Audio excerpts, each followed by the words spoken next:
నమస్తే, నేను మీ Satish. Welcome to the debate. ముఖ్యంగా ఎన్నికల షెడ్యూల్ విడుదలైన తర్వాత అధికారులు అనేటువంటిది, అంటే వాళ్ళు ఐఏఎస్లు కావచ్చు, ఐపీఎస్లు కావచ్చు, అధికారుల తీరులో, వాళ్ళ వ్యవహార శైలిలో మార్పు అనేటువంటిది సహజంగా చూస్తూ ఉంటాం. ఎందుకంటే అప్పటి వరకు కూడా కొంత మేరకు వాళ్ళపైన ఒత్తిళ్లు ఉంటాయి. లేదంటే కనుక ఎక్కడైనా కూడా అధికారులు కొంత ప్రలోభాలకి తలొగ్గేటువంటి పరిస్థితులు, లేదా ఒత్తిళ్ళకి గురవుతూ పైన ఉండేటువంటి పొలిటికల్ ప్రెషర్స్, లేదంటే కనుక ఉన్నతాధికారుల నుంచి వస్తున్నటువంటి ప్రెషర్స్, వాటి వల్ల కొంత వన్ సైడెడ్గా వాళ్ళు బిహేవ్ చేయాల్సినటువంటి పరిస్థితులు అయితే వాళ్ళకి ఎదురవుతూ ఉంటాయి. ఈ క్రమంలో కొంతమంది అధికారులు అలా వ్యవహరించేటువంటి తీరు కూడా చూస్తూ ఉంటాం. కానీ ఎన్నికల షెడ్యూల్ విడుదలైంది, ఇక కోడ్ అమల్లోకి వచ్చింది అన్నాక స్వతంత్రులు అయిపోతారు అధికారులు. వాళ్ళు ఎవరి కింద కూడా బానిసలుగా బతకాల్సినటువంటి పని కానీ, లేదంటే వాళ్ళ విధులని వేరే పొలిటికల్ బాసుల దగ్గర తాకట్టు పెట్టాల్సినటువంటి అవసరం కూడా ఉండదు. కానీ అదేంటో ఆంధ్రప్రదేశ్లో మాత్రం అక్కడ ఉన్నటువంటి తీరు ఇందుకు పూర్తి భిన్నంగా కల్పిస్తుంది. ఎన్నికల కోడ్ వచ్చిన, షెడ్యూల్ విడుదలైంది, ఎన్నికల కోడ్ అమల్లోకి వచ్చిన అక్కడ అధికారుల తీరులో మాత్రం మార్పు అనేటువంటిది కనిపించట్లేదు. ఈ రోజున దాంతోనే కేంద్ర హోంశాఖ కూడా సీరియస్ అవుతున్నటువంటి పరిస్థితి. ఉదాహరణకు చూస్తే మొన్న ప్రధాని మోడీ వచ్చినటువంటి సభ, ప్రజాగళం సభ, అక్కడ ఏదైతే భద్రతా సిబ్బంది కానీ, అంటే పోలీసుల వైఫల్యం, భద్రతకు సంబంధించినటువంటి వైఫల్యం, అలాగే ప్రధానమంత్రి మాట్లాడుతుంటే ఆయన మైక్ 5 సార్లు కట్ అయిపోయింది. అక్కడ పోలీసులు కనుచూపు మేరల్లో లేరు. అసలు పల్నాడు జిల్లాకు చెందినటువంటి ఎస్పీ ఒక ప్రధానమంత్రి వస్తే అక్కడ గ్రౌండ్లో ఉండి, అక్కడ సభ జరుగుతున్న చోట ఆయన భద్రత నిర్వహించాల్సింది పోయి ఆయన కార్యాలయంలో కూర్చుని వీడియోలో చూస్తూ ఉన్నాడు ఏం జరుగుతూ ఉంది అని. ఇదేం వీడియో పర్యవేక్షణలు? మరి అధికారుల తీరులో ఎక్కడా కూడా మార్పు రావడం లేదు అంటే మరి దీన్ని ఎలా చూడాలి? అసలు ఈ రోజున భద్రతా వైఫల్యం కావచ్చు, లేదంటే పోలీసులు కానీ ఐఏఎస్లు అధికారులు వ్యవహరిస్తున్నటువంటి తీరు, ఇదంతా కూడా విమర్శనాత్మకంగా మారుతున్నటువంటి పరిస్థితి. ఇదే అంశంపైన ఈరోజు మన డిబేట్ అయితే కండక్ట్ చేస్తూ ఉన్నాం. డిబేట్లో కూడా పాల్గొంటూ ఉన్నారు సీనియర్ జర్నలిస్ట్ దుర్గా కుమార్ గారు, అలాగే సీనియర్ జర్నలిస్ట్ డివిఎస్ గారు. సార్ నమస్కారం. సార్ నమస్తే సార్. ముఖ్యంగా దుర్గా కుమార్ గారు, ఏదైతే పోలీసులు కానివ్వండి, అంటే ఐఏఎస్లు కానివ్వండి, ఐపీఎస్లు కానివ్వండి, వాళ్ళు విధుల్లోకి వచ్చేటప్పుడు వాళ్ళ మీద ఉండేటువంటి బాధ్యతలు వేరు, వాళ్ళకు ఉండేటువంటి రూల్ బుక్ వేరు. ఆ రూల్ బుక్ ప్రకారంగా వాళ్ళు ప్రజలకి సర్వీస్ చేయడానికి రావాలి. కానీ ఆ తీరు అనేటువంటిది పోయింది. ఈ రోజున పొలిటికల్ బాసుల దగ్గర వాళ్ళ కళ్ళల్లో ఆనందం చూడడానికో, లేదా వాళ్ళ మెప్పు కోసమో అధికారులు పనిచేసేటువంటి ఒక ధోరణి మన కళ్ళ ముందే కనిపిస్తూ ఉంది. అసలు అది ప్రజాస్వామ్యానికి ఎంతవరకు మంచిదంటారు ఇలాంటి పరిస్థితులు, ఇలాంటి పరిణామాలు?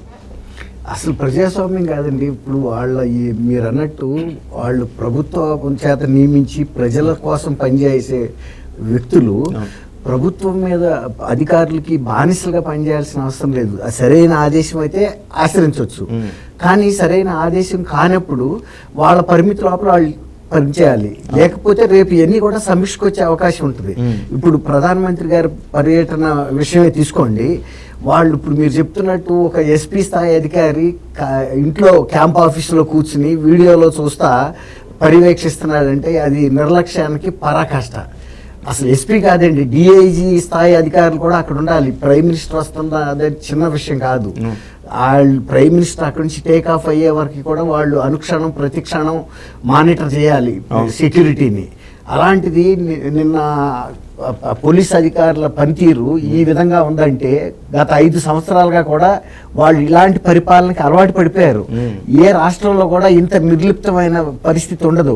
ఎందుకంటే పైన ఇచ్చిన అధికారులు మేము వస్తే, ప్రభుత్వంలో ఉన్న పెద్దలు మేము వస్తే మాత్రం చూడండి, మిగిలిన వాళ్ళ గురించి పట్టించుకోవద్దు అనే ధోరణి వీళ్ళకి అలవాటు చేశారు. దీంతో ఒక్క ముఖ్యమంత్రి తప్ప మిగిలిన ప్రతిపక్ష నాయకుడు కానీ, లేకపోతే ఇంకెవరన్నా జాతీయ స్థాయి నాయకులు కానీ, prime minister, president of India వచ్చినా కూడా వీళ్ళేం పట్టించుకునే దశలో లేరనిపిస్తుంది. నిన్నటి క్లియర్ ఉదాహరణ ఇది. హోమ్ మినిస్ట్రీ అంత తేలిగ్గా తీసుకునే విషయం కాదండి. గతంలో ఏ రాష్ట్రం కన్నా కూడా ఆంధ్రప్రదేశ్లో శాంతి భద్రతలు బాగుంటాయి అనేది ఒక మంచి పేరుండేది. కానీ గత 5 సంవత్సరాల్లో పూర్తి భిన్నంగా అయింది. ఇతర రాష్ట్రాల కన్నా కూడా శాంతి భద్రతలు, లేకపోతే అరాచకం కానీ క్రమశిక్షణ రాహిత్యం కానీ ఇక్కడ బాగా పెరిగింది. నాయకుల మీద పార్టీల మీద దాడి చేయటం అనేది ఒక ప్రవృత్తిగా ఏర్పడింది. ఇలాంటి పరిస్థితుల్లో ప్రైమ్ మినిస్టర్ గారికి ఇక్కడికి వస్తున్నప్పుడు వీళ్ళకి తెలుసు కదా ఇక్కడ ఎట్లాంటి వాతావరణం ఉంది, కార్యకర్తలు వైఎస్ఆర్సీపీ కార్యకర్తలు ఎలా ప్రవర్తిస్తున్నారు, ఎలాంటి లా అండ్ ఆర్డర్ సిచ్యువేషన్ ఉందని. అలాంటప్పుడు వీళ్ళు జాగ్రత్త తీసుకోకుండా కనుక నిన్న ప్రైమ్ మినిస్టర్ గారు లాగా నిర్లక్ష్యంగా వ్యవహరిస్తే అది వీళ్ళ ఉద్యోగాలకే పోయే పరిస్థితి వచ్చింది. వాళ్ళ హోంశాఖ ఊరుకోదు, తర్వాత ప్రైమ్ మినిస్టర్ ఆఫీసు కూడా ఊరుకోదు, సెక్యూరిటీ వాళ్ళు ఫాలో అప్ చేస్తారు. నిన్నటి వీడియోలు కనుక చూస్తే అసలు ఎంత మెన్ని డిప్లాయ్ చేశారు ఈ అరేంజ్మెంట్స్కి, వాళ్ళు సరిపోతారా, సేఫ్గా విఐపీలు గ్రౌండ్లోకి ప్రజలు కూడా వచ్చి సేఫ్గా మళ్ళీ డిస్పర్స్ అయిపోవాలి, ఎక్కడ అక్కడ వెళ్ళిపోవాలి. అలాంటి ఏర్పాట్లు సక్రమంగా జరిగినాయా లేదా అని కనుక రివ్యూ చేసినప్పుడు ఖచ్చితంగా డిఐజీ స్థాయి అధికారుల నుంచి డీజీపీ కూడా బాధ్యత ఉంటుంది. డీజీపీ ఏం ఇన్స్ట్రక్షన్స్ ఇచ్చాడు, ఎంతమంది డిఐజీలు, ఒక్కోసారి ఎస్పీ స్థాయి అధికారులు కూడా ఇలాంటి కార్యక్రమాల్లో 2-3 కూడా డ్రా చేస్తారు. ఎందుకంటే మానిటరింగ్ నుంచి జాగ్రత్తగా చేయాలి, ఎక్కడ కూడా చిన్న లోపం జరగకూడదు. అలాంటిది ఒక ఎస్పీ స్థాయి అధికారి కూడా ఇక అక్కడ లేకుండా ఉన్నారంటే వాళ్ళు ఎంత అండర్ ఎస్టిమేట్ చేశారు ప్రైమ్ మినిస్టర్ సెక్యూరిటీని అనేది ఒక ఉదాహరణగా చెప్పుకోవచ్చు మనం. రైట్ డివిఎస్ గారు, సార్ ముఖ్యంగా అంటే ప్రధాని మంత్రి వచ్చినటువంటి సభనే మనం ఇక్కడ ఉదాహరణగా చూస్తున్నాం కాబట్టి అసలు అధికారులు వ్యవహరిస్తున్నటువంటి తీరు అంటే పూర్తిగా ఒక 4 ఐపీఎస్లు ప్రధానంగా చూసుకుంటే డీజీపీ కానివ్వండి, లేదంటే అక్కడ ఏదైతే గుంటూరు రేంజ్ ఉన్నటువంటి డిఐజీ పాలరాజు కానివ్వండి, అలాగే అక్కడ పల్నాడు ఎస్పీ రవిశంకర్ రెడ్డి ఆయన కావచ్చు, లేదంటే ఇంటెలిజెన్స్ చీఫ్ రామాంజనేయులు, వీళ్ళ 4 పాత్ర అనేటువంటిది ఏంటి అంటే ఒక ఏదో పొలిటికల్ ఎజెండా తోటి వాళ్ళు ఒక ప్రధానమంత్రి వస్తూ ఉంటే వాళ్ళు పబ్లిక్ సర్వెంట్స్గా ఉన్నారు, పోలీసులు అందులోనూ ఐపీఎస్లు ఎంత బాధ్యతగా వ్యవహరించాలి, వాళ్ళు అది మరిచి ఈ రోజున అధికార పార్టీ ఏదో రాజకీయ కుట్రలు చేస్తూ ఉంటే దానికి తానా అంటే తందానా అనేలాగా వ్యవహరించడం అది ఎంతవరకు ఉపేక్షణీయమంటారు? ఆవు చేలో మేస్తే దూడ గట్టును మేస్తుందా? ఒక బాధ్యత రహితుడైనటువంటి ముఖ్యమంత్రి పరిపాలనలో ప్రభుత్వ యంత్రాంగంలో ఉన్నటువంటి బాధ్యత రాహిత్యానికి పరాకాష్ట, నిర్లక్ష్యానికి పరాకాష్ఠగా మనం చూడాలా. పాలసీ పెరాలసిస్ అని మనం అంటుంటాం, విధాన వైఫల్యాలు. ఇదేంటంటే ఇది గవర్నమెంట్ పెరాలసిస్. ఇదేంటి, ఏ విధంగా 5 ఏళ్ల జగన్మోహన్ రెడ్డి పరిపాలనలో ఇక్కడ గవర్నెన్స్ పెరాలసిస్ వచ్చేసింది. అంటే ఏంటి, తను మరి బాధ్యతారహితుడు, తను పూర్తిగా అవినీతిలో కుంభకోణాల్లో ఇరుక్కుపోయినటువంటి దిశలో మొత్తం యంత్రాంగాన్నే ఆయన గాడి తప్పించాడు. ఎవరు? 5 ఏళ్ల జగన్మోహన్ రెడ్డి చేసినటువంటి చారిత్రాత్మక తప్పిదం. ప్రధాని సభ నిన్న చిలకలూరిపేట బొప్పూడి దగ్గర జరిగింది తీసుకున్నట్లయితే ఇక అది ఏ స్థాయిలో ఇది బాధ్యతారాహిత్యంగా చూడాలా. ఇప్పుడు అక్కడ ఎవరు గ్యాలరీ ఇన్ఛార్జ్ ఎస్పీ? ఇప్పుడు ప్రధాని వస్తున్నారు, ప్రధాని వేదిక ఎక్కినప్పుడు వేదిక ముందు ఉన్నటువంటి గ్యాలరీ ఇన్ఛార్జికి ఒక ఎస్పీని పెడితే అక్కడ వాటర్ బాటిల్స్ విసురుకుంటున్నారు. ఇప్పుడు అక్కడ ఉన్నటువంటి ఎస్పీ ఆయన మరి వేరే ఎక్కడో హోటల్ రూమ్స్లో ఉన్నారు కొంతమంది ఎస్పీలు.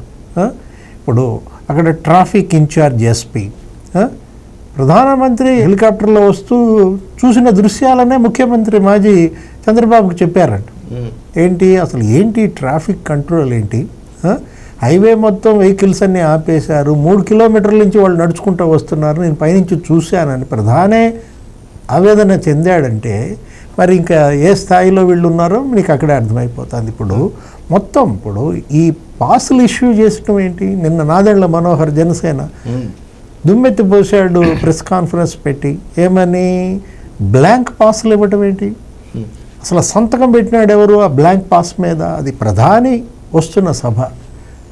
ఉగ్రవాదులు, తీవ్రవాదులు, మావోయిస్టులు అనేక ఇది ఉన్నప్పుడు ఆయనకి అలాంటి సభకు వివిఐపి కదా ఆయన. ఇంతకుముందు ఎప్పుడన్నా ఏ ప్రధాని సభ అయినా ఇలా జరిగిందా? ఆ బ్లాంక్ పాసులు ఇచ్చినటువంటి ఆ డిఎస్పీయా, కింద సంతకం చేసిన ఎస్పీయా, ఎవరు అతను? వాళ్ళపైన చర్యలు తీసుకోవాలా? ఆ ట్రాఫిక్ ఇన్ఛార్జ్ ఎస్పీ ఎవరు? ఈ గ్యాలరీస్ ఇన్ఛార్జ్ ఎస్పీ ఎవరు? ప్రధాని మైక్ తీసుకుని ప్రోటోకాల్ పక్కన పెట్టి పవన్ కళ్యాణ్ చేతిలో మైక్ తీసుకుని ఆ లైటింగ్ స్తంభం ఎక్కిన వాళ్ళని దిగమని ఆయన చెప్పటం, పాపం డిసిప్లిన్గా దిగారు, ఏ మాటకు ఆ మాట వాళ్ళు మెచ్చుకోవాలి. పరువు నిలబెట్టారు, రాష్ట్రం పరువు. ఏది ఇప్పుడు ఆయన మాట్లాడుతుంటే ప్రధాని అంతకుముందు పవన్ కళ్యాణ్ మాట్లాడుతున్నప్పుడు ఆడియో డిస్టర్బెన్స్, ఆడియో సిస్టమ్ మీదకి జనం తొక్కిసలాట. చంద్రబాబు మాట్లాడుతున్నప్పుడు అదే పని.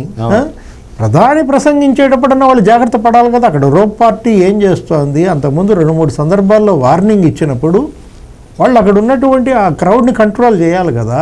ఇప్పుడు నీకు తండోపతండాలుగా జనం తరలి వచ్చిన జనాంది తప్ప, జనాన్ని నియంత్రించలేని వ్యవస్థది తప్ప. ఇప్పుడు ఇది ఇవాళ డిబేట్ అనమాట, ఇది ఇవాళ చర్చ. ఇప్పుడు ట్రాఫిక్ నియంత్రణ చేయలేని వాళ్ళు ముఖ్యమంత్రి ఆకాశంలో వస్తుంటే హెలికాప్టర్ల కింద ట్రాఫిక్ ఆపేస్తారు.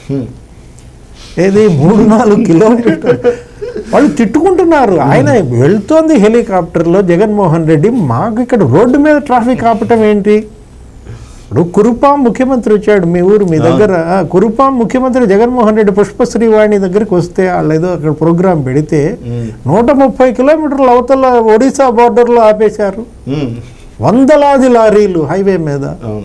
అంటే ముఖ్యమంత్రికి ఒక రకంగాను ప్రధానమంత్రికి ఒక రకంగా పనిచేస్తుందా ఆంధ్రప్రదేశ్ యంత్రాంగం?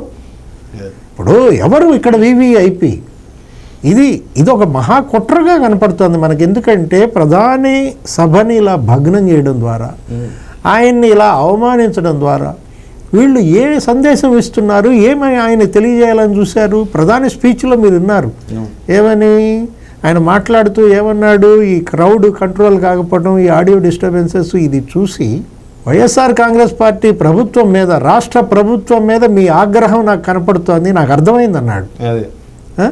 మీ ఆగ్రహాన్ని నేను అర్థం చేసుకున్నానని ఆయన అన్నాడంటే అధికార యంత్రాంగం పూర్తిగా గాడి తప్పింది. ఐఏఎస్లు ఇప్పటికీ ఐఏఎస్లే అంటున్నారు. ఇప్పుడు ఎలక్షన్ కోడ్ వచ్చేసింది, నిబంధనలు అమల్లోకి వచ్చేసాయి. నీకు కోడ్ అమల్లోకి వచ్చిన తర్వాత కూడా వీళ్ళల్లో బానిసత్వం పోకపోతే.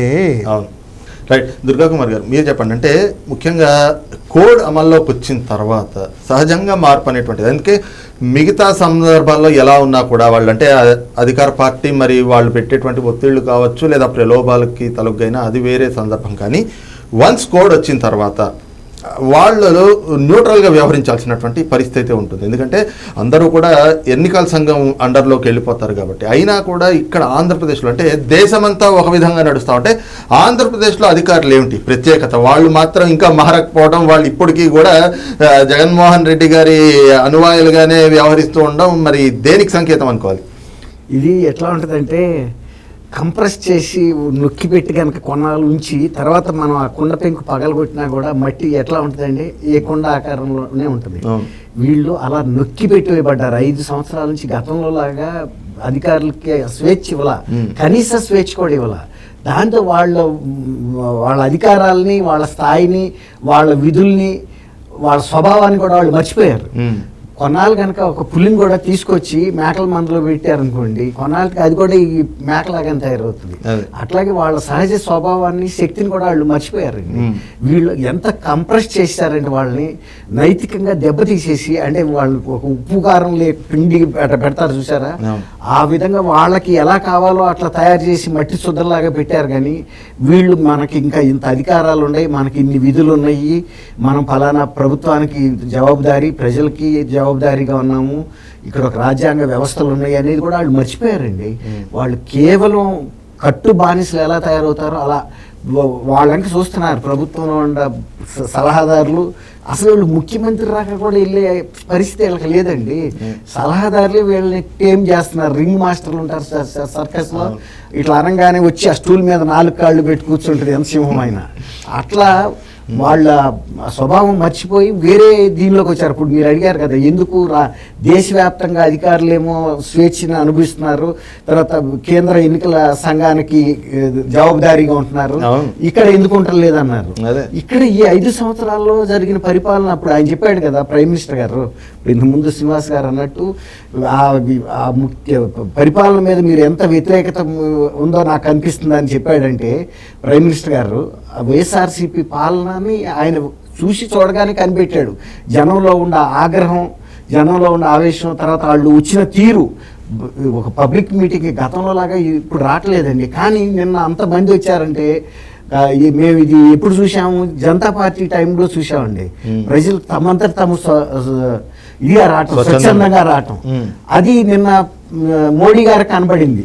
ప్రజలు ఇక్కడ స్వేచ్ఛ కోరుకుంటున్నారు, ఈ బంధాల నుంచి విముక్తి కోరుకుంటున్నారు, అందుకోసం వాళ్ళు ఒక మార్పు కోసమే వచ్చారనేది ఆయన గమనించగలిగాడు. అది రైట్ సార్. డివిఎస్ గారు, ముఖ్యంగా అంటే ఈ విధంగా అంటే అధికార పార్టీకో లేదంటే పొలిటికల్ బాసెస్కి తలొగ్గటం ఒక అంశం అయితే కనుక, ఇక్కడ ప్రధానంగా వస్తున్నటువంటి ఆరోపణలు అంటే ఏదో పొలిటికల్ ఎజెండాలతోటి లేదంటే పొలిటికల్ పోస్టుల కోసం, ఇప్పుడు వరకు మామూలుగా అధికారంలో పోస్టింగులు చూసాం, కానీ ఇక్కడ పొలిటికల్ పోస్టింగ్లు అంటే ఆఫ్టర్ రిటైర్మెంట్ వచ్చేటువంటి పొలిటికల్ బెనిఫిట్స్ కోసం ఈ రోజున అధికారులు ఈ విధంగా ప్రలోభాలకి లేదంటే తాయిలాలకి తలొగ్గేసి వాళ్ళకు ఉన్నటువంటి బాధ్యతలు మర్చిపోవటం. అందులో కూడా ఏది ఉన్నతమైనటువంటి పదవుల్లో ఉన్నటువంటి వాళ్ళు ఆ పొజిషన్లో ఉండి ఐపీఎస్లుగా అంత చదువుకుని ఈ రోజున పొలిటికల్ పోస్టుల కోసం అని చెప్పేసి ఇలాగ ఏకంగా ప్రధాని మీదే కుట్రలకి ఎగబడుతున్నారంటే ఇది ఎలా అర్థం చేసుకోవాలి?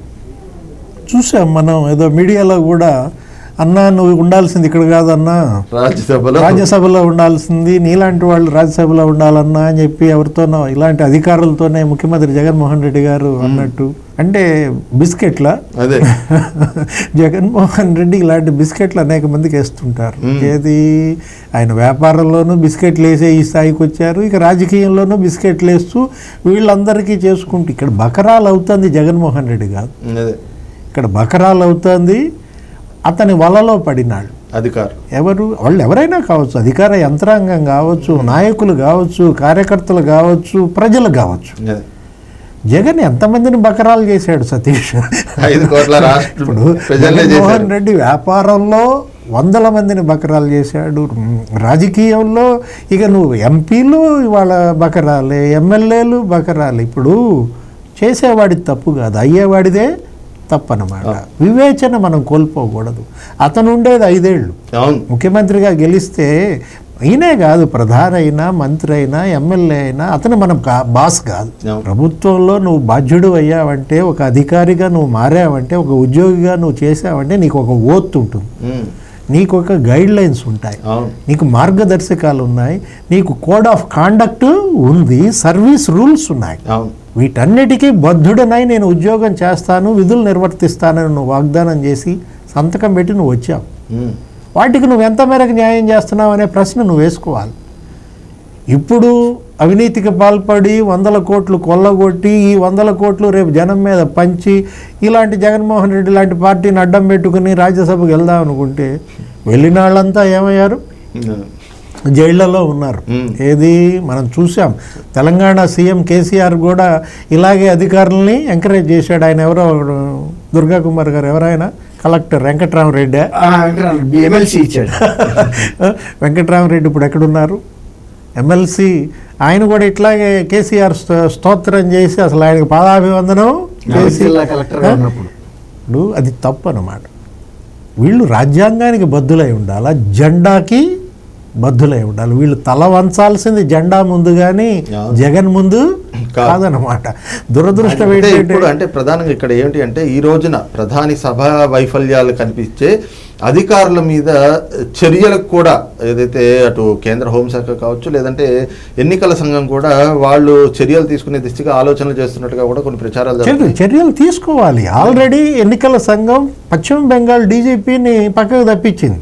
మమతా బెనర్జీ ఏది అప్పటికి ఇంతకు ముందు కూడా 2-3 సార్లు ఆయన పక్కన పెట్టారు. ఏ డీజీపీలు అయితే, ఏ ఎస్పీలు అయితే, ఏ ఐఏఎస్లు అయితే అధికార పార్టీతో అంటగాగుతున్నారో వాళ్ళు ఇవాళ భారత ప్రజాస్వామ్య వ్యవస్థకు ఒక చీడగా పీడగా మారారు.